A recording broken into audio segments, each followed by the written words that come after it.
I hope my face ain't dry. Welcome to another episode of the podcast. Yo. Safe to say, last episode we could label that a classic. Safe to say. That was amazing. That was amazing. That was amazing to watch. Honestly. So frustrated, wasn't able to participate in that. 100. Nah. I was so annoyed, man. I was so. If you missed, see that first 5 minutes. Ugh. I mean, that's proper conversation was had. After that, it went left. You know? Yeah. What? Listen, I see how y'all stats. You know. Yeah. Lulu, I definitely have more goals than you, bro. Like, we are not about to have this discussion, bro. You talking about like in real life goals? In real life, bro. I've scored more goals than Lulu, bro. MB, you know this. I've played with you. At your house, I've scored goals. PK, we played together numerous times, bro. You know what I'm talking about.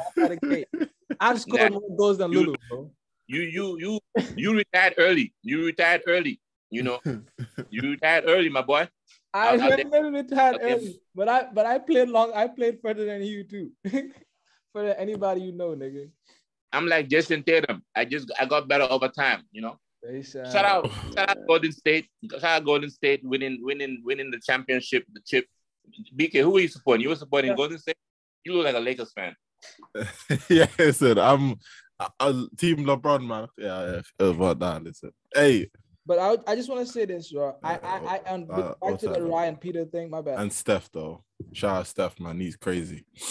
I understood both points what they were arguing about. Like, I see what Peter was saying about scoring goals in real life is hard if you think about like offside trap, the keeper and all that. I get it. I think he was right.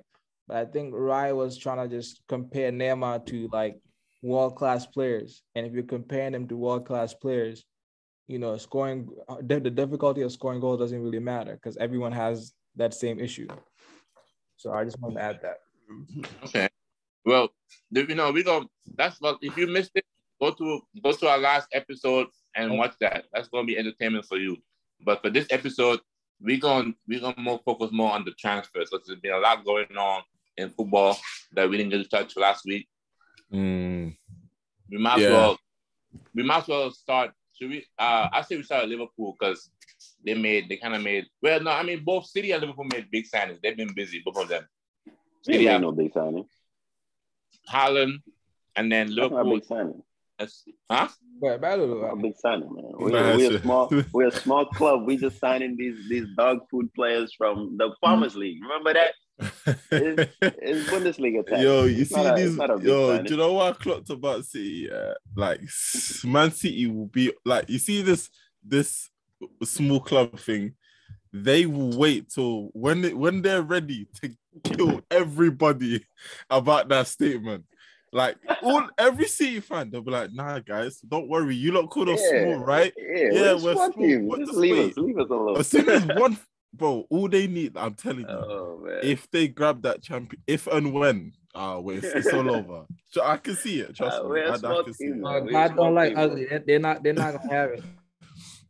We're a small team. We signing small players, bro. We just trying to stay in the game. You know what I'm saying? Like. Amy, what's going on with your boy Sterling, man? It sounds like he might be coming to Chelsea. What's going on with Sterling, man? No, I think he will. I plead the fifth. I think he will. I think if Sterling goes to Chelsea, I think he will. Good luck to the boy and everything, but that shit, I would not be able to watch football for a couple months after that. You don't support Chelsea? Bro, it's not even about. I don't want to see a soccer ball. I don't want to see a football, bro. If Sterling leaves Man City, I want him to go to a different league. I don't want to be watching him play in the Premier League, bro. That will break my heart. If he goes to Arsenal or Chelsea, perfect. That's how I thought when Van Persie was leaving. I said, just leave the country. Yeah, leave the whole country. leave the continent, bro. Go play in South America. Imagine playing for the Ops MB. Bro, that would be so painful, bro. And then there's always that little element of him coming to your home stadium to play against you, and you're like, well, please don't score. Oh, not even that. Scoring and getting a winning goal. Bro, please don't score, bro. That's all I'll be praying for, man. Like when we played against United, I was just praying. I don't care what the scoreline is, bro. Just please don't let Sancho score. And he scored. I was so mad, bro. Just go to another country. Can I use your nickname? Yes, I'm Rahim. Can I call him that? Nah. You gonna have to find your own new nicknames for the boy. Don't call him Rahimullah. Don't call him Rahim the Dream. Don't call him Himio. Don't call him Raz Al Ghul. Don't call him nothing, bro. Go find something else to call him. Raz Al Ghul. That's a 6 signing for Chelsea. I can't lie. And yeah, that would be a good signing. I was telling you, like, they might have to lose some of their players. Like Pulisic will have to go probably. He's shot. He's average. Yeah, bro. But then, honestly, I think only Havertz is the only player there that I would say should not leave for Sterling. Yeah. But I think everybody in that starting lineup in the attack, Sterling can replace easily. Yeah, 100%. Well, some Chelsea fans don't like it though. Some Chelsea fans are like, nah. Like they especially Daniel, because Sterling scores 20 plus goals in the last 5 years. He scored 20 plus goals every season. I don't know why you'd be against that. It's just bias. I get it. You know, there's still this image people have that Sterling is a flop just because, you know, of that whole Liverpool to Man City beef that they had. But Sterling is an amazing player that any team right now he would fit in. Like, so I think if he goes to Chelsea, I think that's a good signing for them. If he goes to Arsenal, I think it's a good signing for them. But I just hope he goes to a different league. Man. Yeah, I hope he goes to I feel like at Arsenal, bro, it would be perfect for him, man. Perfect for him. No, fact. Wait, he's a London boy. And we need that thing Hunter on the left. He would be. Oh, I wish we had Chelsea switch from the 3 at the back. I don't think you will not prosper with Sterling playing as your wing back if that's the idea that they're going. No, he won't be a wing back. He was one of the forward players though. Oh, okay. No, I think he would be a better fit at Chelsea with the players around him. Yeah. Who said wing back?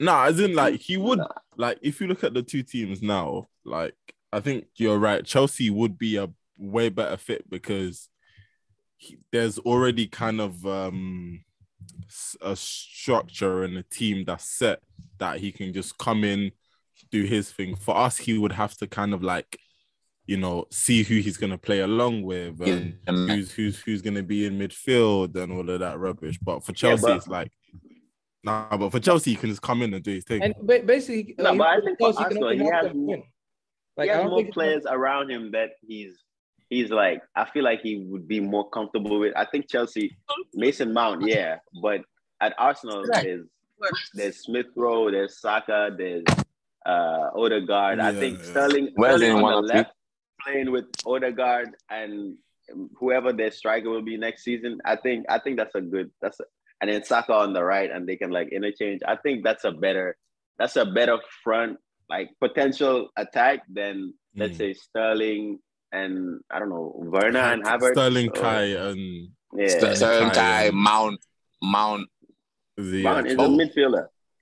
But I think like to win trophies, he has more chance of winning at Chelsea than Arsenal. I think Arsenal is still like coming up. Definitely. Yeah, Sterling. I think Sterling is more right now. He's looking more in terms of, I think, stats and you know, like where he'll fit in, because I don't think there's any trophy that he's leaving Man City to go win, because you know if he has a better chance at winning, bro. Like I know Chelsea are a good team, but that Champions League that they won against us, bro, let's be honest, like that game, they got lucky. Like, I don't think Chelsea are winning the Champions League in the near. They might. You never know. It's Champions League. Who has more chance of winning next season? Or Chelsea or Arsenal? I think Man City. That's what I'm saying. We're not even in it, bro. If he's leaving, no, but what I'm saying is if he's leaving Man City, it's not about winning trophies. It's about playing time. I don't think he's leaving. Yeah, he's not saying I'm going. Well. Yeah. It's not. He's not leaving to win the Champions League. Himself that much. You can, if you feel like you're not gonna play and you still want to win, and you know you're good enough, you can go to another team and win. But if you look at Sterling, how old he is, he has to play in it. Like 27. He has to play. Yeah, like 20. He play at Chelsea though. Like if but you see with that, it's like okay. this was kind of like how my whole thing was with Marcus about his age, and he's not playing week in, week out. When you get past the age of 24, Marcus Rashford. When you get past the age of 24, I think most players, you want to be playing consistently, week in, week out, every day. So it's like him going to, like, obviously, I think if he goes to us and Chelsea, he'll play. But I feel like Chelsea, if you look at the front line, like the whole of last season, we've all said it. The reason Chelsea flopped was because the attackers couldn't do nothing. Like, it was never the midfield, it was never the defense, it was just the attackers. Sterling was probably looking like, okay, if I go to the Chelsea midfield attack, he could potentially be, not even, bro, what am I even talking? Sterling will be the guy in attack. He's the most experienced forward. He scores more than everyone on that team in terms of like numbers per season. So he's looking at maybe like, I'm gonna go Chelsea. He's gonna come back to the ends, and he will be the main attacker. Like one of the main attackers. Definitely the main. And plus with Lukaku leaving too. You know, Lukaku is leaving too. Yeah. There you go. How do you feel about that Lukaku saga as a Chelsea fan? Because it must feel so frustrating. It must be frustrating because before he came to the club, you guys were actively, you know, he was the top of your transfer list. You got your man. And then literally a couple months after that, he's talking about he wants to go back to Inter. So the whole season you've been dealing with this. And now you're about to leave him for like literally change. He's about to leave for a change. How do you feel about that? And this was like right off of a transfer ban. Like y'all waited for your ban to be lifted to come and sign this guy. That the second window. Second window. But I get what you're saying though. You know, it's like that's why they say you gotta focus on your own plate and stop worrying about other people's meals. That's a life lesson right there. Because Lukaku, he wanted to come to us. We wanted Haaland. We wanted Haaland. He wanted to come to us. We wanted Haaland. No, yeah. But he's true. He's right. But at that time, the price that Dortmund was saying, it was like 180 something type for Haaland. And then Lukaku was telling the agent to you know how the agents can come to plus you man had Frank Lampard in charge. Remember that though. Remember that. Tuchel was in charge last season. No, he was. But when Chelsea were linked with Haaland, it was Frank. And it was Frank that was in charge. No, it was Tuchel. Nah, bro, trust me. When you lot wanted him, like when you lot actually wanted him, Frank Lampard was in charge. Of who? Lukaku?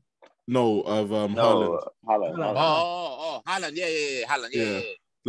Like when they really went in for him, it was Frank Lampard that was in charge. Yep. It was Frank that was in charge. That's that. But you know, it's. I feel sorry for Lukaku because this move. That's what I was telling you. It's like you can't do that. After one season, you want to just run away. What's the excuse now? When he gives an interview, what's going to be the excuse for him leaving? Feel sorry for it. You can't feel sorry for him. Yeah, I don't know what he could possibly say to justify it. I think one thing that I see talking about is probably the system chemistry he has with like the Inter players and stuff. Maybe he didn't feel that at Chelsea, but other than that, bro, you're a high-profile player. You have to make stuff like that work, and I just don't see any way out of it for him. He ran away from the grind. That's what I heard. That's what I heard. He ran away from the grind. No, that's definitely an L. That's an L for Chelsea. Yep. Yeah. No, but so wait. Yeah, well, I can't even say if he leaves. When he leaves or whatever. Yeah. Obviously, Sterling is looking like he's gonna come in, but he shouldn't be the only one coming in. Let's be real. He shouldn't be. Yeah, y'all still don't have like Lulu. I'm asking you, like, would you want another winger, or do you want another striker? and that's including Sterling coming in, and that's including because if you replace Lukaku, with Lukaku leaving, I think you need 2 players to replace him, personally.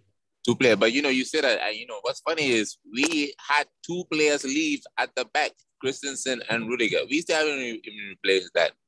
And now striker position now has come into the foreplay. Isn't Marcos Alonso Azpilicueta trying to leave too? Aspi's already gone. Yeah, they're both exactly, leaving. Exactly. But Barca in a tricky situation because Barca, they're having financial issues. So can they even afford to get Alonso and Azpilicueta? No, I think they got a cash injection, something like that. Yeah. I think it's coming end of the month or 25th or something. Where? Cash injection from where? From where? They get paid from the 1st and the 15th, man. Just like us. yeah. Which is why, which is what apparently was kind of stalling the thing deal, Frankie De Jong deal to Man United. Yeah. Apparently that's what's kind of like the stalling bit behind the deal. To kind of finish up with Chelsea and we're gonna move on. What's it called? I say right now there's just mad talks where I'm tired of reading Chelsea news, because every day we just rumored to be linked to somebody. Right now, the certified guy that will come in the back is Jules Koundé. That's the certified. I feel like he's the certified guy that will come. Yeah, but and then I saw reports that Barcelona are kind of, yeah, Barca want him, but they're kind of in there. And if I was Barca, they need to worry about something. They need to focus on trying to get Dembele to re-sign, and then they need to focus on replacing Piqué. Dembele is leaving, bro. But recently, I don't know if y'all saw this, but recently a fan asked him, he was like, what about Barca? And he said that he wants to stay. But in short words, he said he wants to stay at Barca. But the problem is Barca not offering him the wages that he wants because Barca don't have the money. I thought they were trying to get rid of him. Wasn't the president complaining that they had an offer for him, but Dembele refused? Yeah, but then that was before. That was when he was. And when he was injured, then he came back and was playing amazing. And then they tried to offer him another contract, but he said it wasn't enough. So I think he's crazy, bro. Yeah, when he's fit, he's their best player by far. 100%. Yeah. They need to mind their business. That's the smart story. They need to prioritize trying to re-sign Dembele, because all this looking into the market for other attackers and stuff. You have the attackers already. Just try and keep your players. I don't think they do, Bro, but it's injuries that are killing them. Because if you think about it, right, they have Dembele, Ferran Torres, and Memphis Depay. I think that's a good front three. And also Ansu Fati. No, yeah, that's what I'm saying. But like their starting front three, okay, maybe we take out Ferran Torres for Ansu Fati. Let's say Ansu Fati, Memphis Depay, and Dembele. I feel like if they have a full season, that's a very good front three. Liverpool, they don't offer him a lot of money. But that's the problem, though, I feel, with Dembele. Only making 100K at Liverpool. He wants more money. It's all good having Dembele, giving him the money, but if he's on the bench or on the injury table for almost half the season, he's no good. He's no good to you. He's had, if you look at his track record, he's always had injuries. So I think no question Dembele's talent is his stay fit. Yeah, it's just him keeping fit. And it's like, and which is why I don't think that's what I don't feel like with Barcelona. They don't need to keep him, because if you look at Barcelona now, Barcelona are in a situation where they need players to be fit because they need to get back to where they want to be in it. Ansu Fati included. Do you get me? And even Ansu Fati, because of last season, the way it ended and his injuries, you can't rush him. Yeah, you can't rush him. Like, especially for someone that young as well, you can't rush it because it can even like go one way or the other. So I feel who's in the market? Who's in the market to come and make Barca better right now in the position they're in too, because they can't just splash money like that. Gnabry. Gnabry is in the city. But that's why you need like a structure, bro. Because times like this is where you can rely on your scouting network. And I feel a lot of games, a lot of teams now put it in one time. Networks. City, y'all sign people that no one really knows. I mean, Arsenal, y'all did it with the what's y'all the right back again? Oh, Tomiyasu. Yeah, Tomiyasu. You need a network that can find these players, and because there's a lot of good players left, like a player leaving from Man United or even like Juventus. Yeah, but you see with that, but I feel like if what's their name, Barcelona, if they looked hard enough, they will find somebody. Like I don't, especially with them, especially like bro, like if you look up the what is it? People that are losing their contracts. Yeah, what about them? They can utilize that market. Yeah. Which bro, if you look at it, it was kind of like which is what I'm saying about Serge Gnabry. He's at the good age for them. He will come into the league, like especially like in terms of high profile players up top. Yeah, but so which is why I feel like they do. The thing about Barcelona now is who are they gonna get in to challenge Real Madrid for next season? Because bro, no facts. Real Madrid will only get stronger, bro. They're only ever gonna get stronger. Real Madrid might even sign Gnabry. In fact, yeah, they actually might. They might. I personally, if I'm looking at Madrid, like who they've signed already, I think they do still need maybe one more winger. Personally, in case Hazard don't do the comeback he says he's gonna do, innit? Because because he said he was gonna come back and do the craziness next season, but just because you say it don't mean it's gonna happen. So I feel like they could do with at least one more winger. Have y'all watched any of the international for Belgium? I know he played a couple games. Who you talking about? Yeah, Belgium is trash. Belgium, their team has there's no chemistry in that team. They just bad. Hey, speaking of Belgium, just real quick, if they think Boyata is gonna be the answer. Sorry? You say they think Dedrick Boyata is gonna be the answer to their defensive problems. Who is he? Oh wait, is he the one that plays for Hoffenheim? Is it Hoffenheim? Yeah, Boyata. He used to be for City. Hey, we don't. Wait, he used to play for City. Yes, MB, I remember that used to be. No. I swear it was what's his name. Nah, it's both of them. Denaya and Boyata. They used to play for City. Yeah. That's mad. Like there's one of them, the one that plays for Lyon.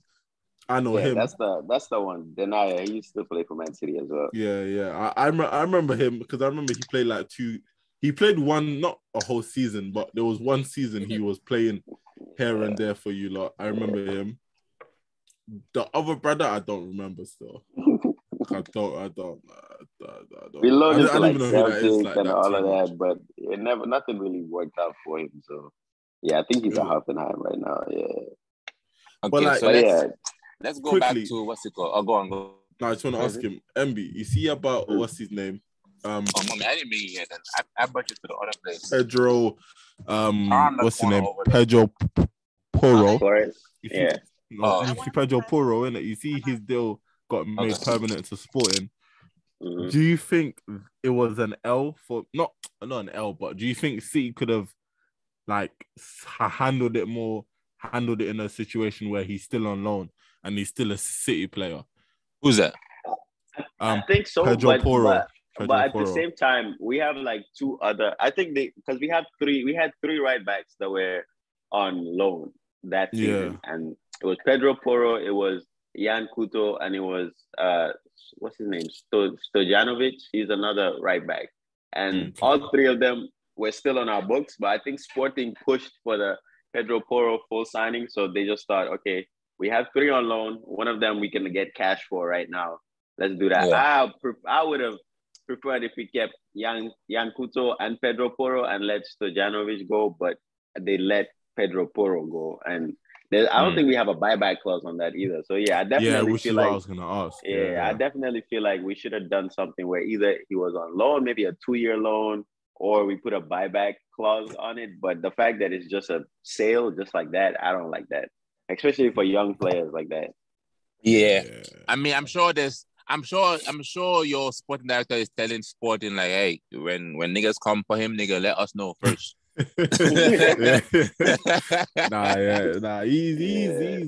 He's got something about him still. I can't lie. And then we've also left another Jaden to go to Dortmund for free. Jaden Braff. He's from Holland. I thought he would be our next winger that we could dip into our under 21 team for, but we just let him go to Dortmund and watch. I'm telling you, he's gonna be in the next year, 2 years, if he gets a good run of games for Dortmund, you're gonna be like the same thing we're asking about Sancho is like, why did they let this guy go? Yeah, you listening? No, but you see, go on. But like, how about what's his? But this is what's gonna annoy me. Cucurella should not go City, man. Bro, yeah, man. Hey, Cucurella should not go City, bro. What's it called? City. Like, I'll be so upset, bro, if this brother goes City, bro. Yeah, bro. That's gonna be dangerous. I saw this guy when he was at Getafe, bro, and I was facts. I was like, okay, he's coming Brighton. He's gonna play Prem. Then you hear me? He can do the small step up to Arsenal and then to Barca. But what's he did? You know? Oh man, y'all already got Tierney. What do you need a left back for? Listen, keep them coming. No. Let's get out Cucurella. Well, for me, I think he's good, but I don't know if that's our way of pushing Kyle Walker out of the team, and then Cancelo goes back to right back, and Cucurella is our starting left back. I don't like that. I would prefer Cancelo left back and Kyle Walker right back, and then we find a replacement right back. Then we push Kyle Walker out of the team. But we'll see how that works. Kyle Walker is getting older now, you know. Bro, you can't say that because Kyle Walker every season he's still the fastest player on the pitch. You cannot say he's getting older. He's performing every season. Kyle Walker has outperformed his last season, so you cannot say he's getting old because I'm telling you, next season he's gonna be better than he was this season, and this season he was amazing. That's true. So that's true. I don't think. That's true. I'm gonna really say no to that because I'm with BK on what? that. I'm like, can I tell you what it is about Walker? And I feel like maybe Pep has clocked it. When you lot get into like the later stages of the game, depending on where you lot are, if you want to kind of switch it up, it's like when he takes off Walker to bring in Zinchenko, it's like it's doing something, but it's not like bringing on someone like Cucurella who, when it comes to attacking, like bro, like he will get into the positions that what's his name, Zinchenko might not really operate. So I feel like it's in terms of plan Bs, Cucurella is a lot. He's much more. How can I say? He's much more like what you attacking wise for sure. Yeah, attacking wise, he's much more what you lot need in terms of. And the thing about Kyle Walker, bro, Kyle Walker is good, but he's like what 31? I think like 31, 32. And also in the Hungary game, I saw Emmy. They exposed him that winning goal. You're talking about his pace. His pace couldn't get him out of trouble in that one attack. I remember watching the goal. He's starting to get injured. Not a lot, but he's starting to get injured. And when the player's 30 and they're starting to get injured, they always lose their pace. If Cucurella is our backup, I don't mind the signing. I feel like our strongest defense right now is with Kyle Walker, Ruben Diaz, John Stones, and Cancelo. I think Cucurella starting on either one of those fullbacks is not really that much of an upgrade off of what we have right now. If you don't want it, if he's gonna be our Zinchenko, our fullback off the bench, at least for one season, I don't mind that. But if we're planning on fully putting him in our starting 11 right now, I think that's I think Kyle Walker and Cancelo as our fullbacks is a better balance than Cancelo and Cucurella, who are both they're both the most attacking-minded fullbacks in the Premier League. But then, MB, you see that, yeah? I'm gonna say nah, because look at who Cucurella played for. He played for Brighton. Brighton most of the time get like it's not a team that like hold the like. Obviously, they play possession football, but they get attacked. He has to do a lot of defending. Like it's what he does. So even at Getafe, he was more of a left wing back because he's more of an attacking minded fullback. Like I know he's good defensively, but having two attacking minded fullbacks doesn't sit right with me. I think Kyle Walker has tamed a lot now. He's not that fullback that's bombing down the touchline every single attack. I think having him on the right, tucking in while Cancelo is going up the pitch on the left, I think that's a better balance than having two fullbacks like Liverpool just like flying. But then you lot have someone who's a very good holding mid that can cover Cucurella's position, like as in terms of positionally. So and if you have two attacking, go on. I was just gonna say, if you have two attacking fullbacks, it's like it will help your productivity more. And you man got Haaland in the box. Like, you get me? It's not even Haaland in the box. It's Haaland in the box. Like, you know what I'm trying to say? Like, it's Haaland in the box. Honestly, bro, like it could be a very like. That's why I don't want Cucurella to join, because him joining is more assist and more goals, bruv. Like, what the hell? Yeah, no facts. How are we still gonna win the league? So, hey, calm down. Leave my boy Phillips alone. Calvin Phillips, I don't want Calvin Phillips, bro. I don't want Calvin Phillips. He's an amazing player, but if we're talking about injured players, bro, Calvin Phillips in the last 2 years, he's been back-to-back injuries, and I don't think getting him don't do that to Calvin Phillips. I don't know 2 years. I don't know about 2 years. He's been injured, man. Well. Last season, I mean, this season. Yeah, last season I'll give you that, but 2 years. 2 years, bro. No, I mean not this season. Like this season that just passed. The last season he was injured in the middle of the season as well, and then this season too. He was, I don't know how long he was out for, but not crazy wild. I think this previous season was the longest season he was out. And if Calvin Phillips comes to Man City is as a backup, right? Yeah.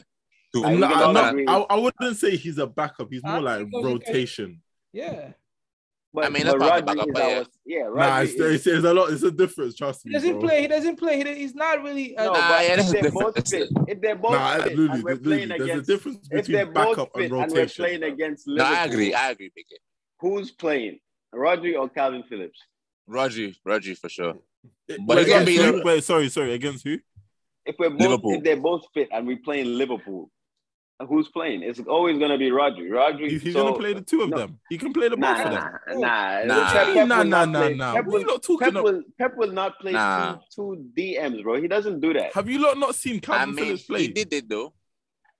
But have you not actually watched Phillips play? Like, have you not like watched the boy Phillips play? Yeah, bro. I mean, we watched him play for England and he can. If you lot had a bro, and the thing is, what you need to say is, I need Phillips in my midfield, bro. Bro, Calvin Phillips. Listen, you see Calvin Phillips. He's what City don't have. City don't have legs. City don't have a box to box leggy midfielder. But I see what you're saying. But isn't he not leading the Barca? He's not really like a box to box. He's like a deep line playmaking midfielder that goes forward when but if you have like a runner, and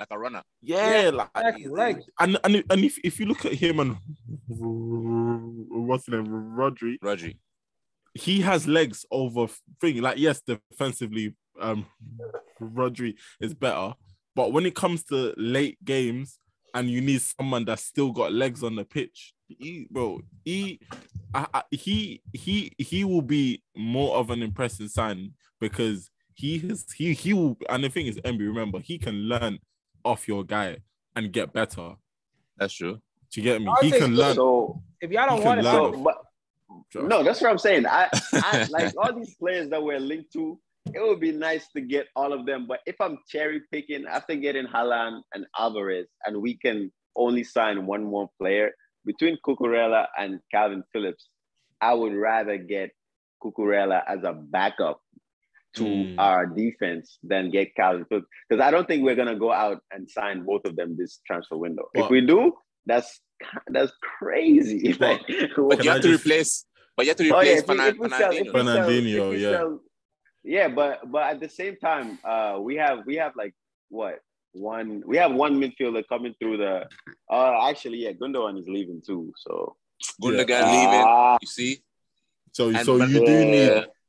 Yeah, we do need a midfielder, low key. But bro, my only issue is like, I don't like signing players fresh off of a injury, a very bad injury. Like we don't that doesn't really sit well with me. So and plus in international duty, he got injured too. In international duty, he got injured. He had to came up. So but that's because of stupid Southgate, man. Like, whoa.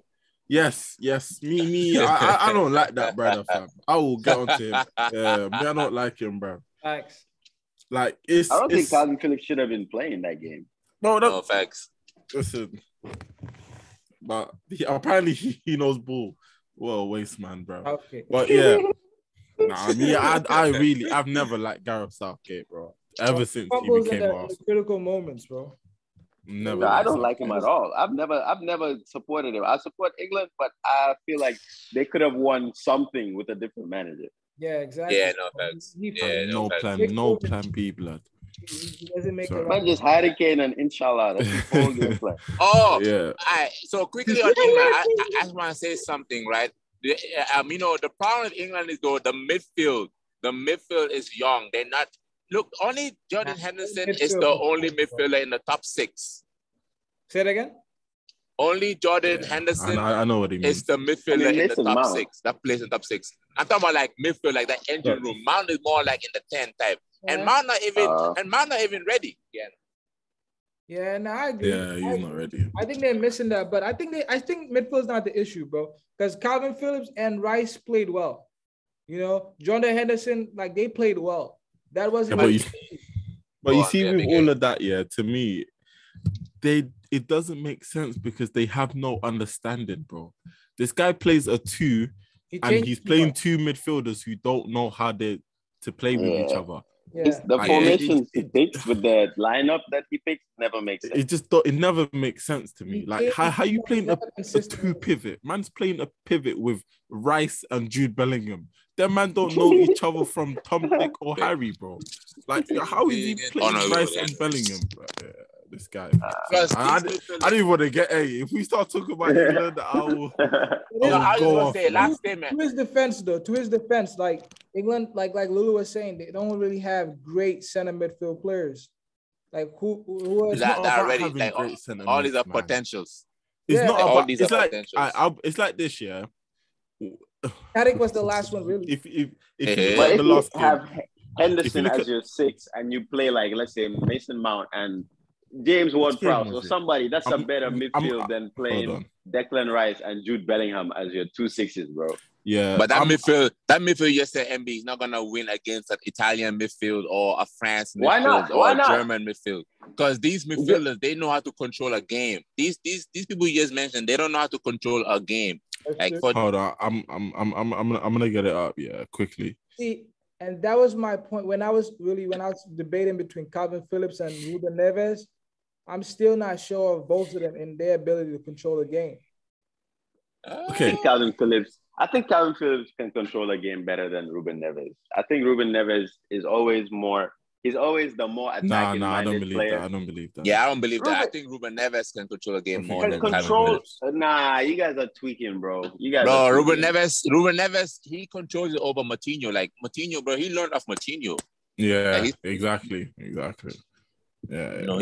I'm a fan of Neves, man. I like Neves. I like Neves, but I'm saying in terms of like, let's say you're 1-0 up, you need to control a game in the last 5 minutes. I think Calvin Phillips does a better job at recycling the ball than Ruben Neves. I'm agreeing with MB because I think Calvin Phillips is more likely to give the assist to win the game than Ruben Neves.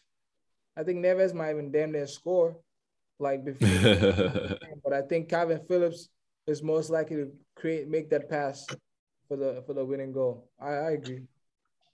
I like Phillips, bro. I like the way he plays. I think he has legs. He's aggressive. He can make a pass. He didn't really score that many goals, but for United right now, as a start moving forward, I'll definitely take Calvin Phillips, bro. I'll take him. Yeah, he would fit a lot of I think he would fit everyone's midfield. Yeah. But you take Phillips over Frankie? Well, that's different. So I think I haven't really seen a lot of Frankie on. So what are we talking about? Are we talking about a thing now? Are we talking about Man United, the great Manchester? I guess we're gonna get into their little saga, their little transfer. Let's get into their little interview. I think it would be good, but I just don't know. Nah, he knew, bro. Sorry, quickly. Do you know what's funny? I was watching it, yeah.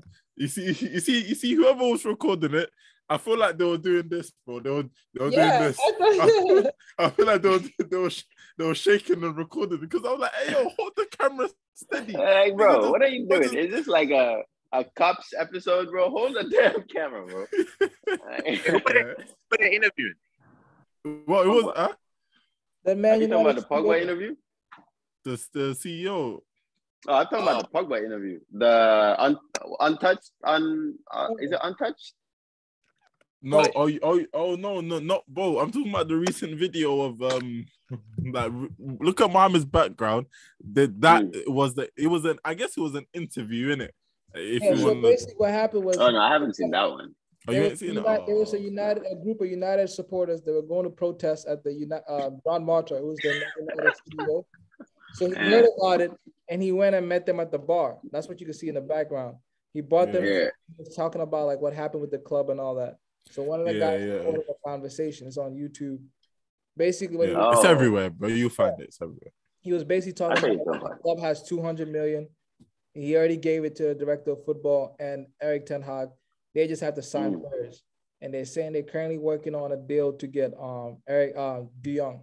They're working on it. Yeah. I think I don't know where he's gonna fit, Mm-hmm. There's just a lot of things going on at Man United. We have a new coach. I don't know what system he's gonna play. You don't know what team he's gonna play. Nah, he's playing 4-3-3. He's gonna play 4-3-3. But how? Like, you got Bruno, you got Ronaldo. Like, who's staying? Like, what type? And Rashford, with Rashford saying that he sees himself again as a left winger, I think that even cements the fact that with that, I think that cements the fact that y'all are playing 4-3-3. Because if like let's say you have your back four, your three midfielders can be whoever you sign. Let's say Frankie De Jong, Bruno Fernandes, and Fred, or whoever. If you sign somebody else, you're right. Sancho, I think, is a right Scotty winger. too hotty, bro. I don't think Sancho should be on the left. I think he's better as a right winger. Rashford on the right and Ronaldo up top. I think that's a good 4-3-3. Okay. But Or Elanga, though. Come on. Hey, Elanga. I think United, this is what we're missing, bro. We're missing a defensive midfielder and we're missing a creative midfielder. Now, De Jong, I don't know if he's like a good, can he receive? Nah, he's a great box to box. He's an amazing box to box. No, but you say that, but I don't even think he will play box to box. Personally, you think he'll be a DM? Nah, I think he will be this. It's like this. I think it's either gonna be Scott McTominay as the anchor, and let's say a midfield of Scotty. Yeah, because he's a 6. It's gonna be like Scotty, De Jong, Fred, or it's gonna be like Bruno, De Jong, and maybe Fred in certain games. Do you get what I'm trying to say? Yeah, I think we need another one. Bro, I still believe he gonna one. Man, I don't think y'all should be mentioning Scott McTominay anymore. I think his time is up. He's not that bad for you. I truly feel that he's gonna turn Bruno into a midfielder because you can't go and like. Oh damn! Yeah, this guy, bro. His whole thing's gone. I'm just curious how he's gonna use Bruno with De Jong. Because if you use Bruno De Jong, you still need someone covering, bro. And like MB said, I don't think Scott McTominay alone can do that job. But again, you don't know with the new manager what kind of tactics. Like it depends. Yeah. I still think Scott McTominay is good enough to be at Man United. Is he good enough to start? I think that we definitely should be looking for players way better than McTominay. But he's in the rotation, and McTominay can do a job for the team. You know, I think we should lose one of them, McTominay or Fred. They gotta go just to force us to sign more players. Yeah, but like, I'll be honest, I don't see anyone paying like for Fred in terms of how much you lot spend on him. Oh yeah, we're gonna take a loss on Fred. I mean, we're gonna. Yeah. Do you know what I'm trying to say? All our players right now, we're gonna take a loss, like, because we're not doing that well for us to, you know what I'm saying? Martial's not the future, bro. But he could come back and bang though. Bro, Martial. Look at Haller. Look at Sebastian Haller, bro. Go ahead. Bro, Haller left West Ham. We all thought he was a bum. Let's be real, bro. All of us here thought he was a bum. We all did. And then one season, man had one season under Ten Hag, and he looked like he looked like a completely different striker, innit? So facts. I agree, but I just think Martial has that issue of also with Dembele. He's injury record. That's another thing. And yeah, if he has good structure, good coaching, he can possibly play well, but there's just been too many things that happen with him that we're not in the point where we should be making those risks.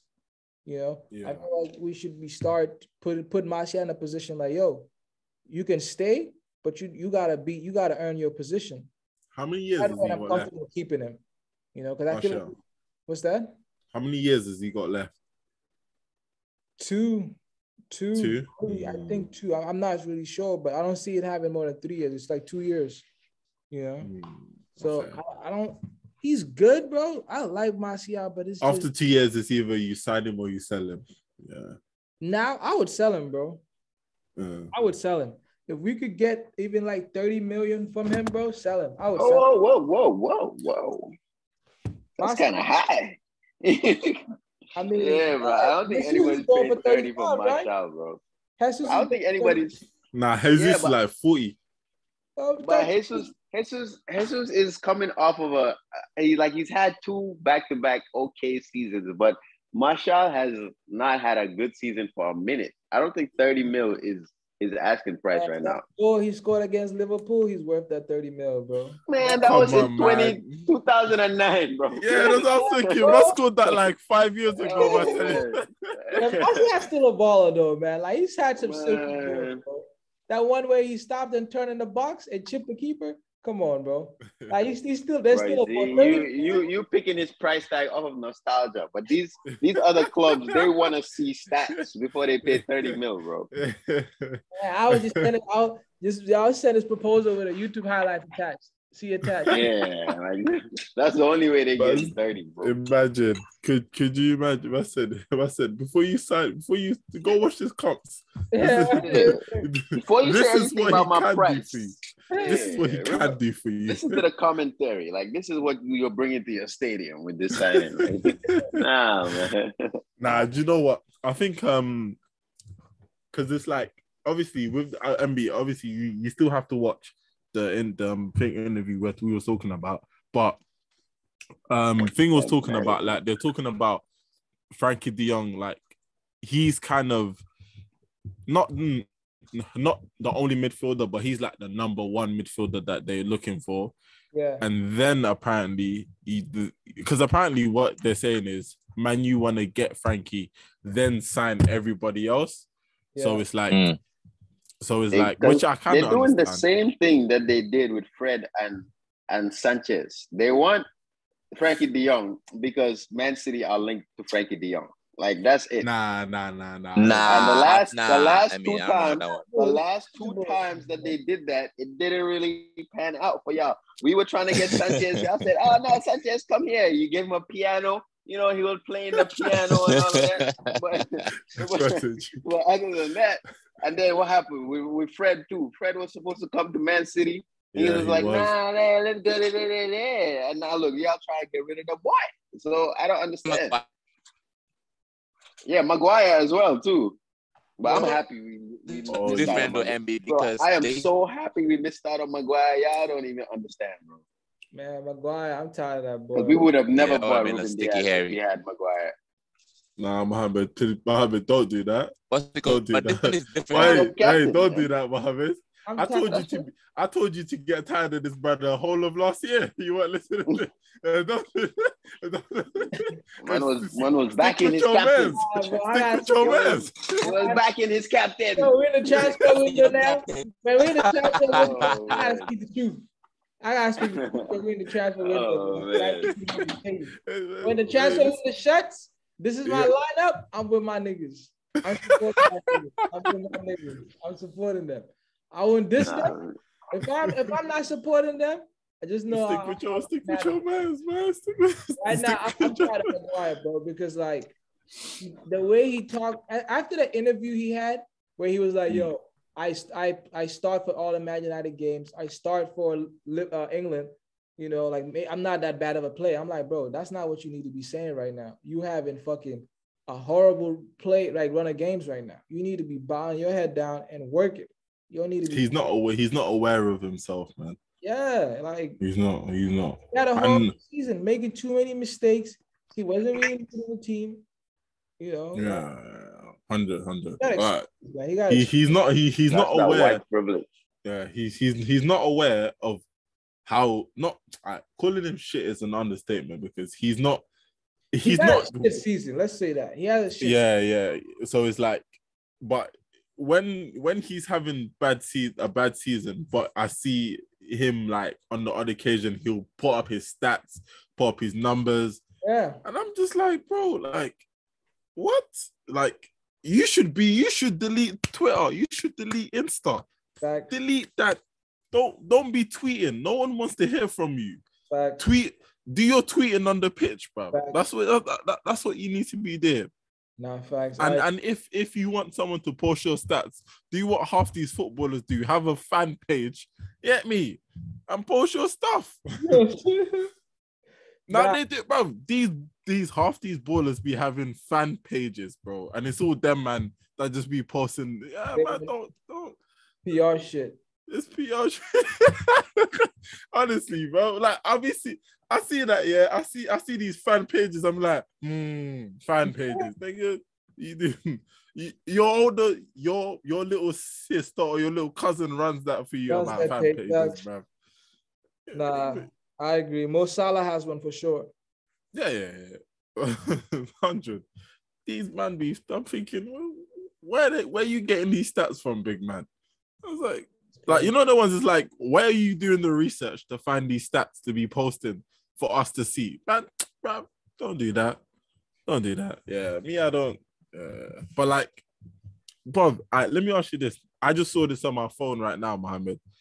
Apparently, you man are linked with a left back called Raum. Let me see his name. I don't see that. What are you talking about? Like we're talking about Manu and after Frankie, like what positions do you think? Like, because he's and Mohammed, the guy I'm telling you about, he's a thing back. He's a left back, innit? Which I can't lie, tell us and short. Cut that. Yeah, you might need to cut your losses with personally the both of them, but it's gonna be one of them, innit? Yeah. What's it called? I see that link to with Dumfries too from Inter that they want Dumfries. I didn't see that. But if they get Dumfries and for some reason Dumfries don't work, you know we go out of B to that dumb. And this man out of pocket, bro.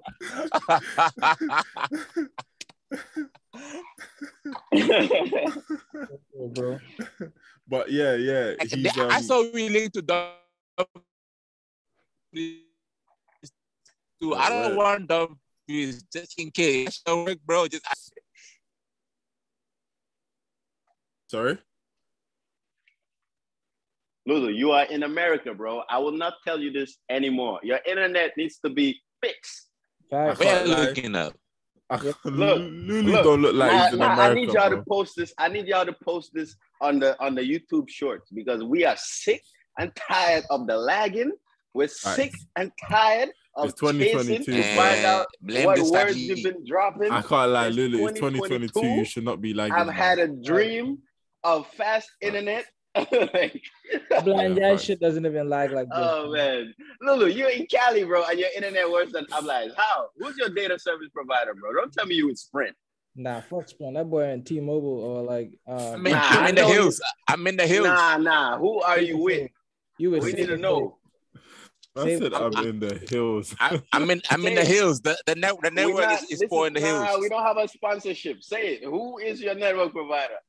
Oh, it's T-Mobile. I'm T-Mobile. I can't lie. Hey, yo, Lulu. Like, you do know here, T-Mobile, it does not exist anymore.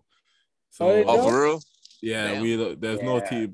When I first moved to England, I got T-Mobile. I'm still with. I didn't want to say nothing on BT Sport before they cut my stuff, but yeah, BT Sport. I'm with BT, innit? Yeah. BT Sport has Wi-Fi? No, BT. Well, it's BT, but it's like BT. It's like I always like. I don't want to say nothing before they cut my stuff right now, innit? So, what are the 2 E's called? I just like the design, the 2 E's. Oh, EE. Yes, EE. Yeah. Man said the 2 E's. It's EE. The 2 E's. EE. It's a lazy ass name. No, they call EE. Yeah, it's called EE, man. Yeah, it's EE. Imagine you have. Hey, I know. Mohammed so said, "Eh." I said,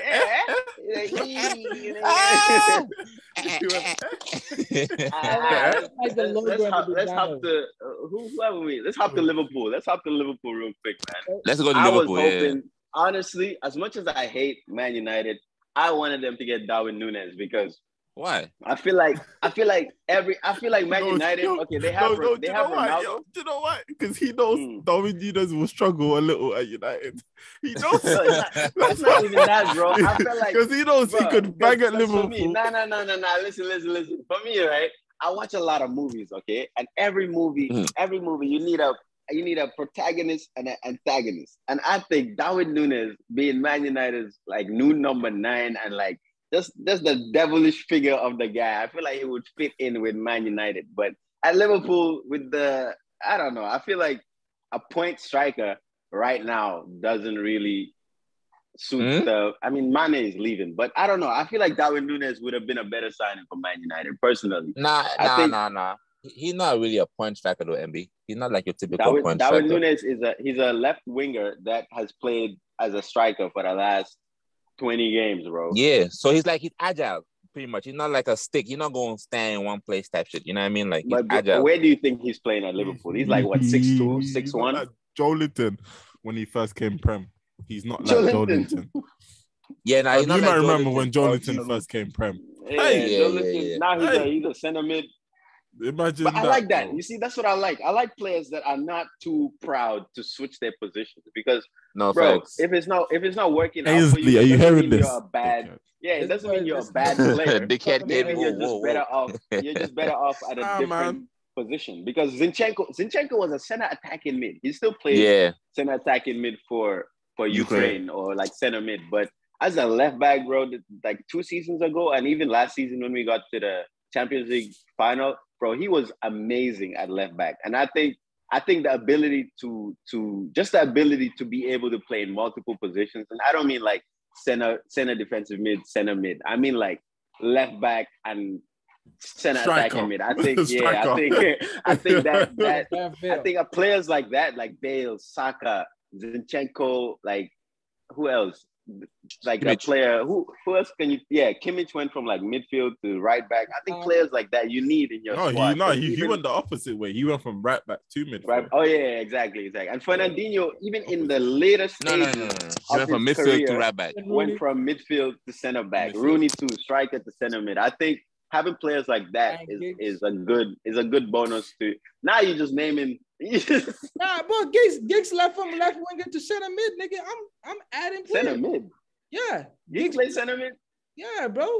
Giggs. I did not know that. It's not his whole career, but he did bang center mid. He was starting towards the center bang. mid. Like big. All right, but what I'm saying is, like Darwin Núñez, I think he's an amazing player. What I hate about football culture is when a team signs somebody and you go online and see like these clips of them posting just all of their misses. It's like, bro, every player, you could post that of Messi. You could post that of Ronaldo. You could post that of Maradona, bro. Every player has games where they've taken a bad touch, games where they've taken misses. But when you see people take time out of their day to make a 3-minute video of a player missing shots and taking bad touches, it's like, bro, what are you doing? Like, you're not getting paid for this. Like, I don't understand how much hate you have to like sit down and make that clip. But I saw a clip of him like that on Twitter, and I know these people that make these clips don't actually watch football, because if you watch Darwin Núñez, and I had him on my, on these apps where you can favorite a player, he was on mine from like the whole of last season, because we were linked to him in last season's summer window, but we just didn't get him. So every time he scored a goal, every time he's been in the starting lineup, I've seen this guy. I think he scored 6 goals against one team that had like a red card or something, but he scored 6 goals in a game last season. And like, you never hear about that, but you'll see his bad touches and his misses. Like, I don't get that. But I think for Liverpool, he is a good signing. I think the way I followed like the transfer window and stuff, I would have preferred, as much as I hate United, I still would have preferred him to go to United, because I think they, as much as Rashford is amazing, I love Rashford, but I think they don't really have that much competition when it comes to strikers and left wingers right now. You don't really have backup, because if Ronaldo's injured, Cavani's gone. Like, if Ronaldo's injured, who's playing strike? Cavani don't even play anymore, man. Yeah, exactly. So it's like, I think Darwin Núñez would have been perfect at United, because I still think I would love to see Liverpool give Firmino another like full run. I think Firmino still has it in him to be Liverpool's number 9 or false 9 or whatever. I would love to see them give him a full season again, but with Darwin Núñez coming in, I think that's very unlikely. So we'll see how that goes. Bro, he's even wearing even I know it's like, he's wearing the number 27, innit? But like, it's like we knew someone was gonna leave in that Liverpool front 3, innit? Yeah. One of them was gonna leave, and unfortunately, it's Mane. Like, he's getting paid, so shout out to him. Yeah, fair enough. No, but I'm just saying, because I like to watch Mane's, but the fact that he's going Bundesliga, I'm not gonna see him as much, of course. But like, that's the only reason, innit? But apart from that, like if you look at Liverpool, they have to do the transition early, and if you look at like Man City, they basically last season transition from the Raheem, what's his name? The like Raheem and Aguero, Sane, Silva. Yeah, like they. But when I mean like, as in like with Aguero, obviously because of his age, we knew he was gonna go in it. Like we knew that. But it's like, if you look at last season, he really started to play a lot of Phil Foden across the front 3. Like, so he can get used to not just sticking to one position. Next season, Haaland's going to come in. So it's like, for me, I'm looking at your front 3 thinking, okay, next season, I'm looking at Haaland, Phil Foden, and whoever's on that right-hand side. Yeah. If it's Mahrez or anybody else. Give it another year, you will see City cop another wing or 2 replace Mahrez. Yeah, 100%. I'll be surprised if because we got a winger last season. He's the Brazilian Kaique, but I don't think he's ready for first team football. But I definitely see us buying another winger soon, because like Lulu said, Bernardo Silva has been edging to leaving. Sterling's leaving. Mahrez is right now our only right winger, like in our first 11 if Sterling leaves. So yeah, I definitely see us getting either maybe not this window, but I think in the near future we'll probably get a replacement. Yeah. How serious do you think that Sterling links to Chelsea is? I think it's serious because Sterling, as much as the rumors have been dying down, every window he's been heavily linked to leaving the club, and it's not like that's just out of nowhere. It's like there's basis to it. He wants to start, and with Haaland coming in, Foden playing like out of his mind, with Grealish with Pep still trying to find where Grealish fits in our starting lineup. Like I think Sterling's gonna see way less game time, and I hate that for him, but you know, it is what it is. Yeah, I mean, I don't know. It might be the age, but I still don't think Jack Grealish should stay and Sterling should leave. I think if anything, Sterling deserves more minutes than Jack Grealish. Yeah, 100%. But you got to look at the fact that Grealish is a new signing and Sterling is on his last year. So if they're weighing that, Sterling is more likely to leave than Grealish, because Grealish was just signed last year. He has a year left on his contract? Yeah, Sterling is on his last year or last year and a half. Yeah, 1 year. Oh, that makes sense. That makes sense. Oh, yeah, he's not signed. For sure, Sterling's not signing the contract. What's going on with Arsenal? What's going on with Arsenal? So they signed a couple of players, no? No. Let's talk about the big news from Arsenal. Big A, where are you? Say something so you pop up on my screen. Where you at? I'm over here. You're number 14. Why have you given it to Eddie Nketiah? Why? We went from Thierry Henry to Eddie Nketiah. What's going on, man? Bro, how do you feel about that personally as an Arsenal fan? Do you know what? It's like, whatever I say, I'm going to sound like a hater, innit? So it's like, it's like, but how could I say this? Speak your truth. The number 14 is earned. Yeah. Oh, yeah, and that's your favorite. That's your boy's number 2. That's your boy. Mm-hmm. And do you know what's mad, yeah? Yeah. I have my Arsenal shirt, yeah? And I said, and on my shirt, no, wait, this is even fat. On my shirt, I have it number 9 in it. I have number 9 on it. But I remember, I was like, nah, I'm gonna have to get 14. Let's see what striker we sign. You know, obviously Jesus is 9, but if Jesus had 14, yeah, I could run with it. Yeah.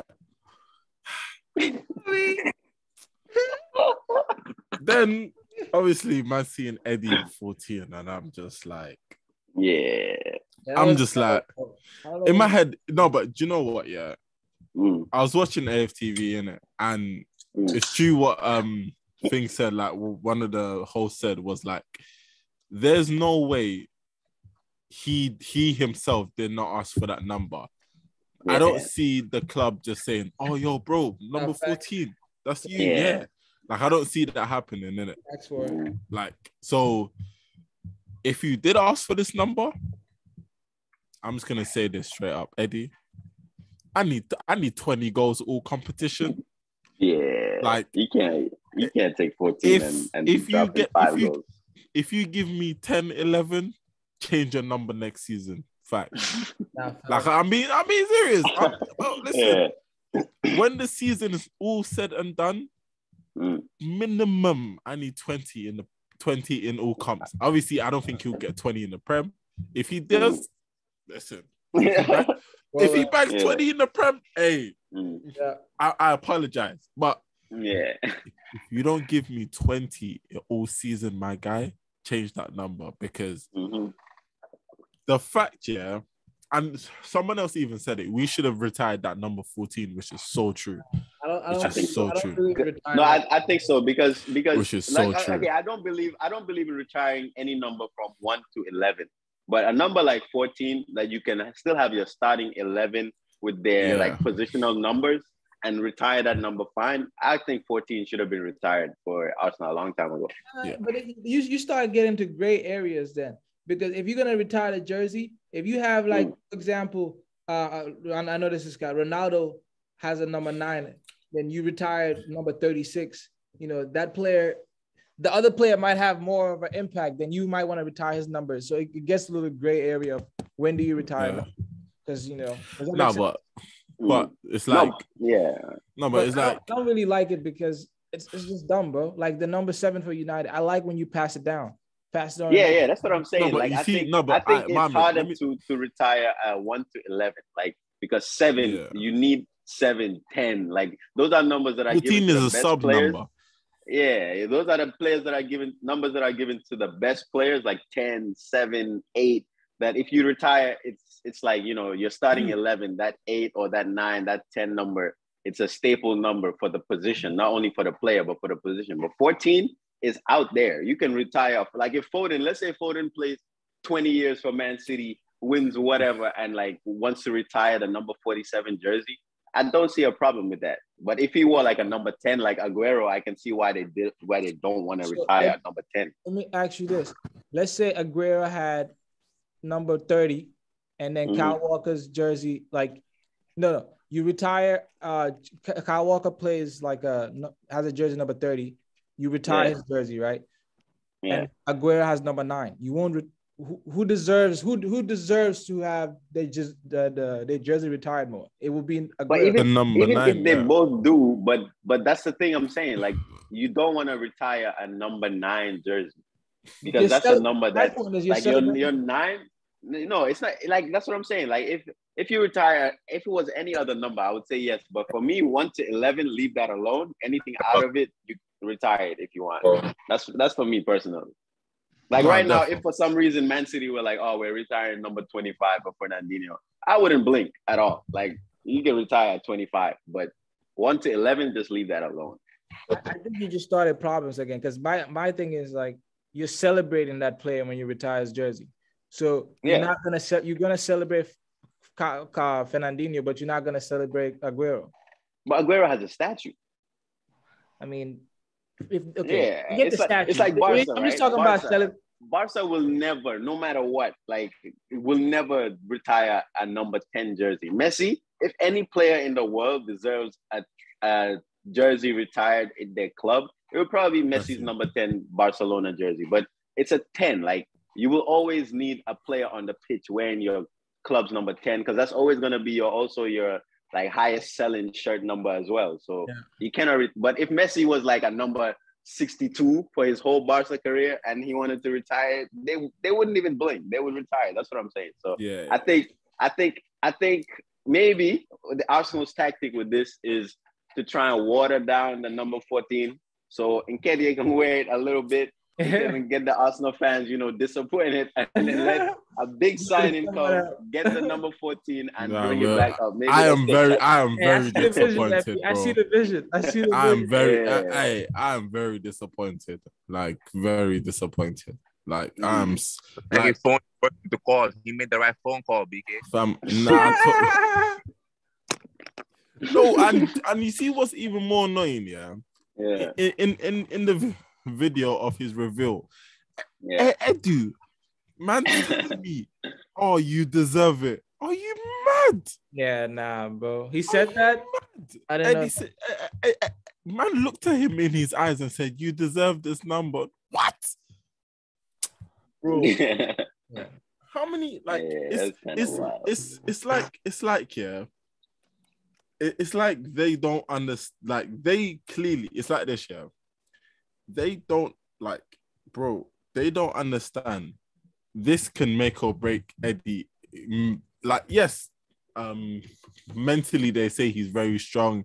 He's been released from Chelsea. Yip-de-dip-de-doo, bro. Like, I don't really care about that, innit? Man is wearing like, and especially for someone like me, Arsenal great. Like, for someone like me who's like, I'm me and Eddie I'm like, what, couple years older than him, so him having that number, he should know that a lot of the not even me, bro, a lot of the older fans who actually saw Thierry play live week in week out have some even a deeper passionate love for that man more than I do. I'll be honest.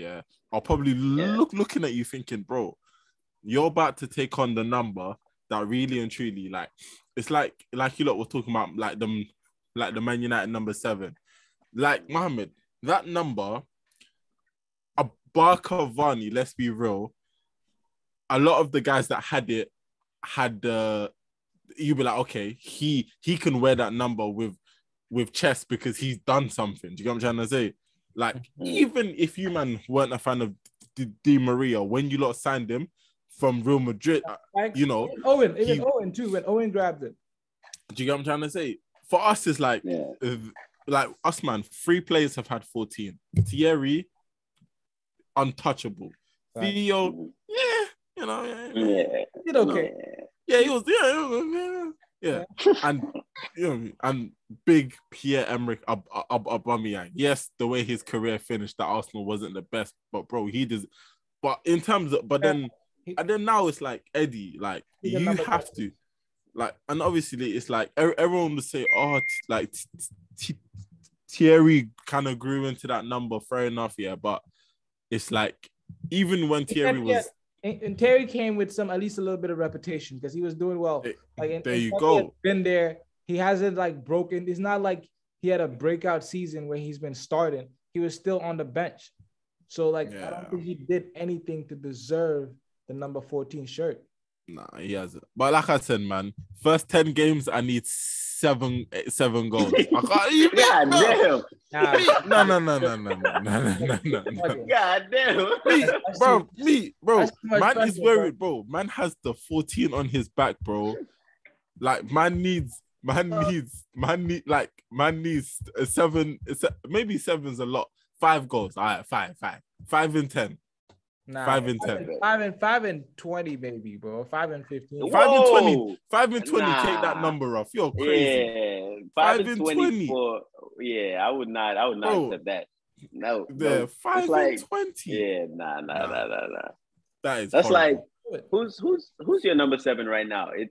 We don't have Cavani left. Yeah, so let's say somebody comes in and takes Ronaldo's number 7, right? Oh, Ronaldo. Yeah, right now. It's like Elanga. Imagine Elanga was 7. Yeah, let's say Cavani gave up the number or whatever, and then Elanga took the 7 before Ronaldo came, and now Elanga's wearing number 7. Like, how would you feel about him getting 5 goals in a season with a number 7 on his back? I mean, I see what you say. I think Elanga's young, so I can wait for him.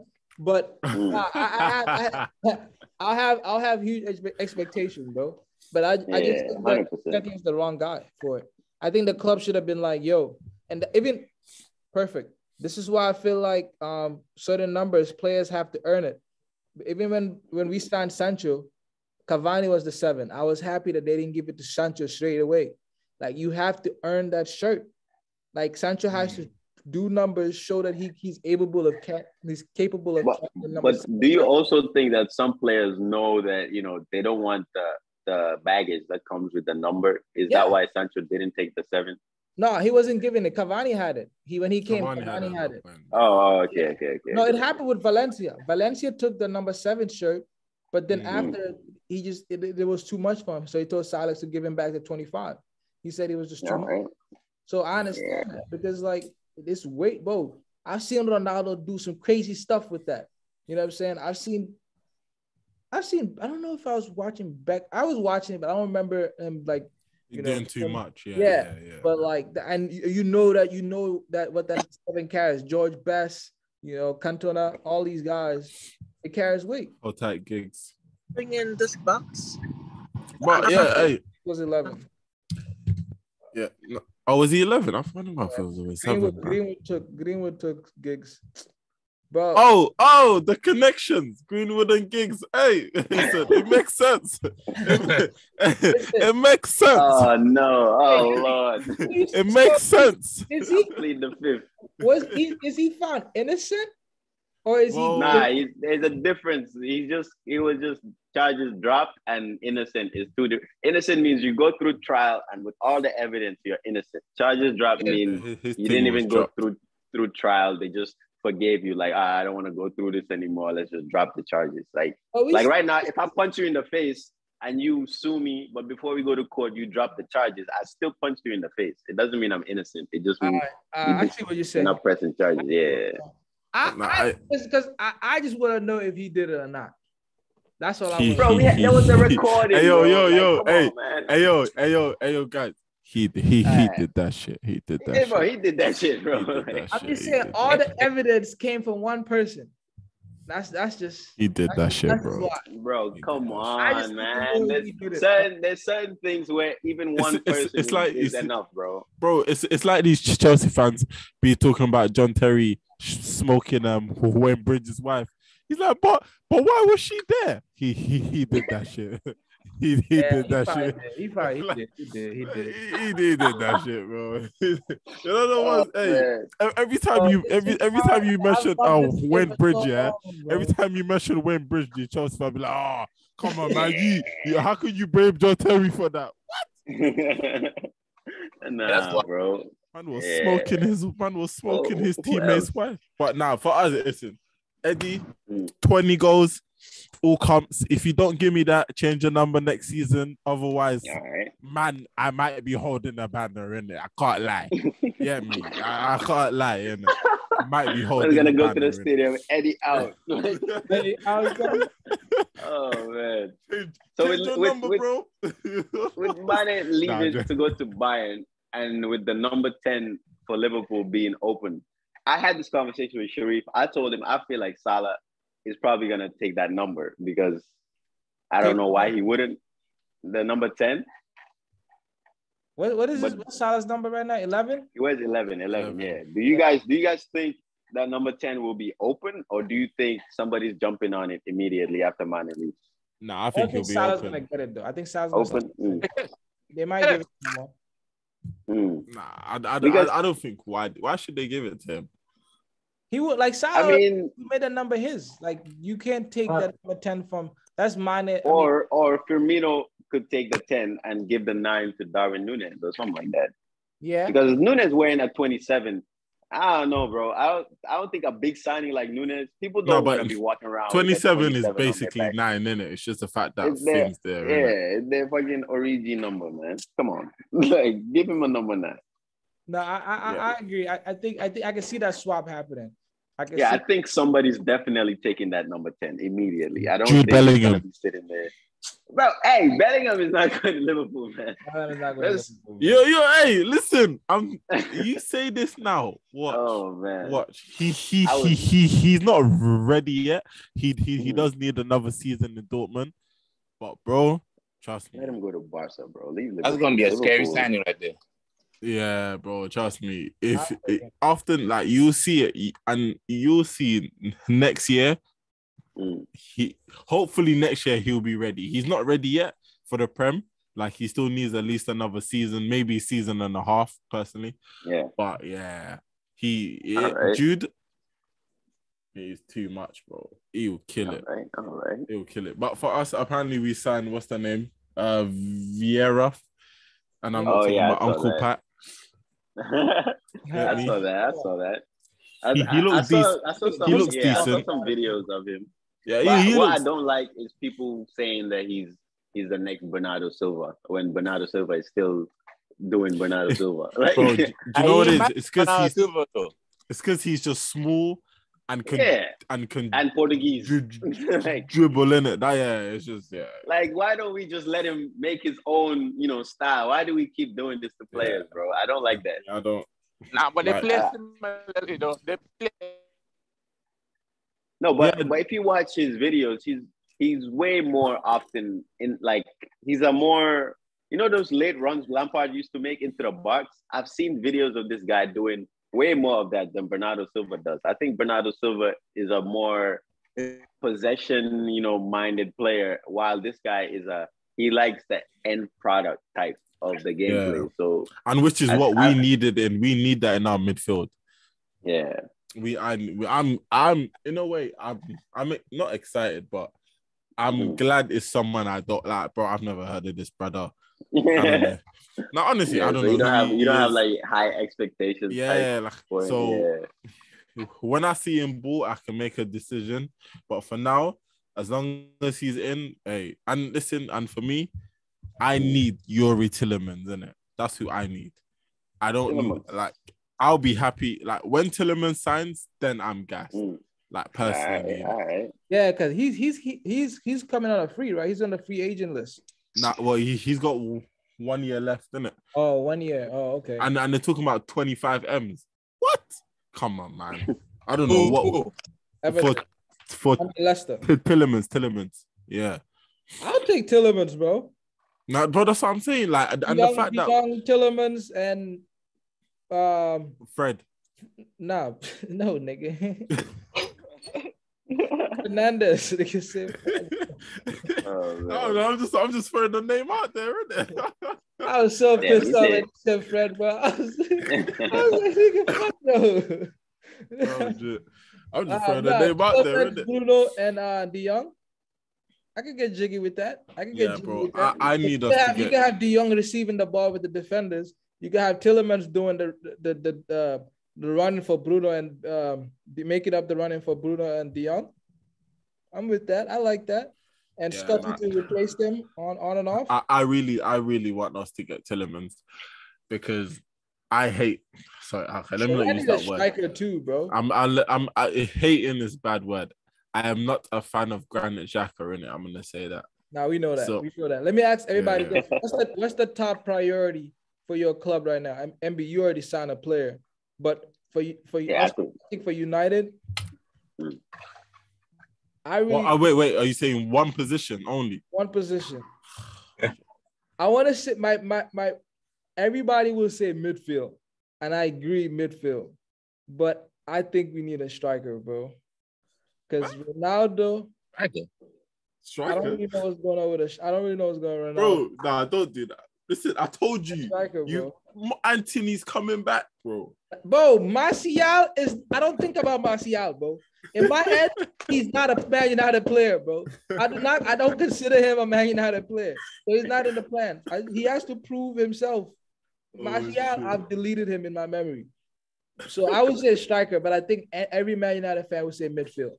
What would y'all say? What would you say for? Wait, what's it? For us, I would say after like actually looking at how many players are leaving, I would definitely say between De Jong and Calvin Phillips, one of them I would take. Look at him. I said, who? You gotta take both my players, bro. What are you doing? No, between one, because that's because bro, that's low key who we need as backup. Like we need a midfielder. Like MB, those are the only two that we're linked to right now. Can I tell you who else might be decent for you, lot? Mateus Nunes. He's from Sporting. Yeah. He's cold, man. Yeah. He's sick. Yeah, we played against them in the Champions League. He had a good game, and Pep called him the best player in the world. I was like, "Come on, bro! Like, what are you doing?" Yeah, because he's trying to make sure when you lot coming for him the season after, them personal terms, it's easy to agree. You don't know what's there. Yeah, man said he's the best player in the world in his position. I said, "What? What are you talking about?" Mateus Nunes. Okay. Yeah, he's very. He's very. But to good, say bro. that, bro, that's kind of wild, bro. No, but Pep. But listen, was it not? I think I told you, MB. Pep always be lying. I told you. Yeah, Pep always lies. Bro. Pep be saying anything, bro. He's been lying since. We could beat a team. Barcelona. We could beat a team 8-0, and he'll be like, "This is the toughest, tougher than you can imagine. This is the toughest game of our season." Hey, what? No facts. Oh man. Yeah, Pep's been lying. So whatever Pep says, it's a pinch of salt, bro. It's a pinch of salt. Honestly, yeah. Pep. Hey man, respect my manager, man. Yeah, hey, no, don't do that because he smoked us. And he said, "Oh, it was a very tough game." I was like, "What?" I was like, "How?" He does that. He's trying to be humble, fake humble. Bro, man smoked us 5-0 and said, "Oh, it was a tough game. Arsenal were unlucky." Shut up, man. That's what I'm saying, bro. He be saying that shit. I'm like, yo, come on, man. Sometimes, yeah, let's just be honest, bro. The job. No, be like. What about who's your signings? For me. I need an 8, man. Yeah, I need an 8. Before a striker? Bro, do you know what it is? Yeah. I need an 8. Striker. I need an 8. Bro, right. You see my midfield, the reason I say that is because God forbid someone like Martin Odegaard gets injured, bro, we're stuck. Like, nigga, we are stuck, bro. Like, I am not, like, I don't look at Partey, El Nene, and Xhaka thinking, oh, creativity. Bro, that man are all stiff. But isn't this guy that's coming in an 8? Like, can he play 8? I heard he was gonna get pushed out for further forward. I don't want to push him further forward. 10 type? No, like a winger. He's gonna put him out wide. Whoa. Exactly. No, but obviously, if we get Tillemans, it makes sense. Yeah. If we don't, then I need what's his name? Thing from Leeds, Rafinha. Then I'll need Rafinha from Leeds. I still want Rafinha. Don't get it twisted. But if you was tell me what position right now, I need an 8, man. We don't. I don't like. I hate my midfield. Honestly, I hate my midfield. There's the only one I trust there is Odegaard, and even him, like I trust him, but you hear me? I've still got one eye open, innit? You know the ones there. So I hate who we're not about. And when you said midfield, Aston Villa, they bought this player Camara, bro. That was a steal from Marseille. Oh yes. Camara from Marseille. Aston Villa bought a midfielder named Camara, bro, and he's been playing for France. I've heard about him, but I've never really seen him play. Yeah, I think he started for France in their last international game, right? Yeah, he was in the starting lineup. Yeah. Hey, yo, Lulu, how come? Okay. Lulu, what about you? Give us a position. One position. Nigga, I said 2 positions. I said center back and midfield. This guy, bro. That's not the point we were saying. That's not. We know you need. We know Chelsea need multiple positions. Yeah, Chelsea need like 11 positions right now, but just pick one, bro. You got one. The one, nigga, I'll say midfield, a 6. 6, okay. A 6? But don't y'all have the best 6 in the world? That's true. Yeah, but what's it called? I mean, Fred's apprentice. Emmy, see that be my beef with this City fans, bro. You know damn well that when a player is damn near about to be over, you gotta start looking for investment right now. You gotta look at investment right now. And Golo Kante, we need to wrap him around. We need to wrap him with bubble wrap, and we need to find his replacement right now, bro. Nah, you do. Nah, you actually do. Nah, you actually do. Because I'm looking at he has like 1 year contract too. Him and Jorginho, they each have 1 year left on their contracts. So you know, like Chelsea need about 5 defenders, bro. Your defense is empty right now. But you know what it is too? I feel like the reason why we haven't really been splashing on that is because we have players coming back from the loan system that are ready to go back. Y'all have players every year coming back from the loan system. Gallagher. I saw Chelsea be loaning out like 25 man every season. Bro, they loan out so many players, bro. It doesn't make sense. And then the players come back before they can unpack their bags. They're out again. But what's it called? But now we have. So, Lulu, out of the players that are coming back, right? Who do you think can slot into your team? Good question. So the players coming back now that ready. If you say Billy Gilmore, you don't ever in your mouth say Billy Gilmore, bro. If you ever say Billy Gilmore, just leave the call, bro. Hold on, BK. Hold on, my brother. Niggas be telling me about Billy Gilmore for years, and I watched him I've one never game. believed the Billy Gilmore hype, bro. I think he's an okay player, but for Chelsea, y'all should not be looking at Billy Gilmore. And when Billy Gilmore played against City and he controlled your midfield, you wasn't saying that then? Bro, you know how many players have done that? But what I'm saying is he should not be Chelsea's. You should not be prioritizing Billy Gilmore, bro. Cash in on him when you can. Yeah. That's facts. Because look at Crystal Palace. What's the name? Milivojevic controlled the midfield. But what does that mean? Bro, yeah, like you know how many players can have controlled the midfield against us, bro? Billy Gilmore had one good game and then had a very, average season. What's it called? Listen. It's a squad game, right? Squad game. Brother. I'm not telling you that these players I'm mentioning are coming into my first 11. I'm telling you that in the rotation, we need new players in the rotation. That's what we need. And we need backups. A lot of Right. our backups are done. So Ampadu, that's one. He's ready. Oh my God. Boy, ready. Ampadu not ready. Okay, all right, I'm gonna do it. All right, we gotta give I think, Ampadu. do you know what? Nah, Lulu, I'll be with you. He should be ready still. Ampadu should be ready. Ampadu's ready, bro. He has like 50 caps for Wales. He's plays like mad positions. Like it makes. And what's it called? My boy who was playing Huddersfield. Levy Colwill. Levy Colwill is ready to come and be part of the rotation right there, right? And then the reason why I say Billy Gilmore, if the loan makes sense, I want him to go on loan, maybe to go like to Dortmund or some shit. If the loan makes sense, then if the loan don't make sense, I wouldn't mind keeping him in the squad so he can learn off the players, like the same way City did with Foden. But if the loan makes sense, he needs then to learn of Jorginho. Huh? All right. I said he needs to learn of Jorginho. Exactly. You haven't said Gallagher yet. I don't think I heard you say Gallagher. Oh, and Conor Gallagher too. Conor Gallagher too is coming back into the squad.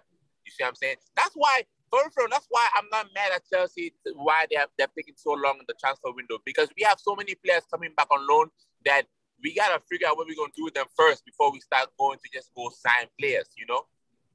Mm-hmm. All right, but the thing with that is, if a player comes back on loan, you can always loan him out even after the window closes. But if you don't sign a player before the window closes, then you don't get a new player. So I prefer signing a player first and then dealing with your loans than waiting for your loans to come back and then trying to sign a player. Because I was going to say, and also, Lulu, I was going to say to you, since you lot have lost the best centre-back in the world for the past 2 years, you know, you need to... Yeah, it's true, bro. That's all I heard. Yeah, it's true, bro. Y'all hilarious, man. So now all of a sudden now he's the best center back in the past 2 years. I'll be gay. That's what you saying now, huh? Well, listen, hey, he switched colors, baby. Listen, shamelessness. Shameless. Hold tight, Rudiger. Yeah, now hold tight, Rudiger. Nah, but what's it called? I think, would you not say, like, all right, let me ask you this. Because of the new owners, you lot need, not need, but I feel like he has to come with a marquee signing, like a big boy signing. Yeah. Would you want that big boy signing? I guess Raheem is the big boy signing, but but let's just say, would you want a defender to be the big boy signing, or the 6 you was talking about to be the big boy signing? Who would you say? For the way it's looking, we have no choice but him to be a center back, because you know we lost Rudiger and Christensen, like that's 2. So he has no choice, but he has to be a center back. Yeah, there's no choice, but he has to be a center back. It would have been perfect to be a midfielder, but at this point, he has to be a center back. Oh, I thought that was a cop. All right, bro. We should start wrapping up. Good. Go ahead. Right. Oh, I'm gonna read this out by what's his name, Fabrizio, quickly. He said, more than 5 European clubs have approached City since February to sign Alvarez on loan for next season, including Premier League clubs too. Bro, we done already made our stance on Alvarez known, bro. He's not going anywhere. Always the same answer. He's staying. And which is why City are basically getting ready to sell Jesus and Sterling for this guy. He's staying. He's not going out on loan. So MB, if he don't get 15 goals, all comps. Whoa! Yeah. Haaland is our striker. I said 15 all comps. Yeah, Haaland is our main striker. How is our backup getting 15 goals? Yeah, all competition. Wait, all competition. Bro, okay, let's say Haaland is playing Premier League and Champions League, right? And Alvarez plays in FA Cup and League Cup. Do you think he can get 15 goals playing FA Cup and League Cup? He can play in some of the Premier League games. He will play in some of the Premier League. Yeah, he doesn't. He will, but like, I don't think 15. I don't think he's gonna get. Oh, comps. 10. 10. Yeah, maybe I'll give him 10. Okay, what's the difference between 5 goals, bruv? I mean, that's a big. Nah, 5 is a lot. No. I'm saying you lot are saying he can hit 10. Right? No, but you're saying he can hit 10, but he can't hit 15. No, I'm okay with. I want to set the benchmark at 10 because let's set the benchmark at 10. If he hits 15, fine. I mean, but if he just scored 4 goals in one game. I'm just saying, but that's the Argentina league, man. You compare Argentina and England, bro. He's coming to play against Van Rice Dijk said, what do you mean? It's easy Ben White. to score. Listen, like our boy Rice said, it's easy to score. Oh But yeah, like hear Peter this. said, what did Peter say? What did Peter say? He said, you ever played in America? What's your stats? You ever laced up? Right, nigga? You ever laced up, nigga? It's easy to score. What's your stats, BK? What's your stats? You ever laced up? He said, You ever laced up, my nigga? Hey, listen. You played in America? You ain't never been on the website. Listen. I'm not talking to you, Lulu. Ain't nobody Like, talking to you, not Lulu. you. Not you. I'm talking to this nigga. That was amazing. Oh, that boy Peter. Hey, Oh, man. I was if you ain't seen that, go check the previous episode. It's amazing. Oh, Yeah, wow. part two.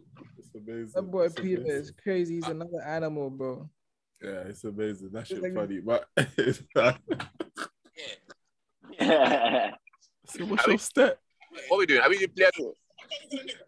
Man, who played this week? What are we doing player of the week? I said you played this week. I said player of the week. How? But hey, like up the video. Like up the video.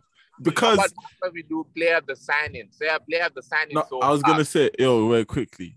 Bro, Hey, we gotta wrap this up, bro. if you're watching this, like up the video because Facts. in a couple of weeks' time we're gonna do predictions, innit? You know what I mean? And that's gonna be hell. That's what do you mean for what? For the season coming, bro. No. Man, don't do them things there, fam. We just you watch the game.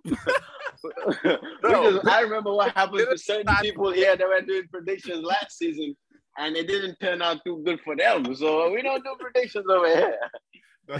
Niggas podcast. It's the whole point. Yeah. You get me? That's Man. the whole point. Everything after February. Niggas was saying they were gonna win the league in September. Daniel said everything before February doesn't exist. So I'm going. Man, I told y'all before October, I said if we're top of the league by January, we're winning the league. Although it was 1 point, we still did it. Man, man. So I'm saying. What do you mean? Because lads, hey boys, the reason is the season starts early, so we have to do the predictions, isn't it? So what we let's can do World Cup prediction. World Cup. Nah, I said the World Cup predictions. I'm trying to listen. We need receipts in it because going into the season, someone will be like, "Oh, what? I never said that. I never said that. That wasn't me." Nah. I support it. I support it. Like up the podcast. Thank you for coming. We gotta get the fuck out of here. I got shit to do. Yes, sir. I have to sleep, bro. But I gotta sleep. I gotta go work. You know what I'm saying? Shout out BK, shout out Nyai, shout out Mr. Mo, shout out me. Let's get it, yo. You see. That's it. Don't forget to like up the video, man. Assalamu alaikum. Oh, brother. That's it. Take a little. You change your shit. Hold up, now hold up. No. Hold up. I gotta make you the host, BK. I'm keeping this live too. Oh, we still recording too. I know. Yeah. I'm coming right back. For any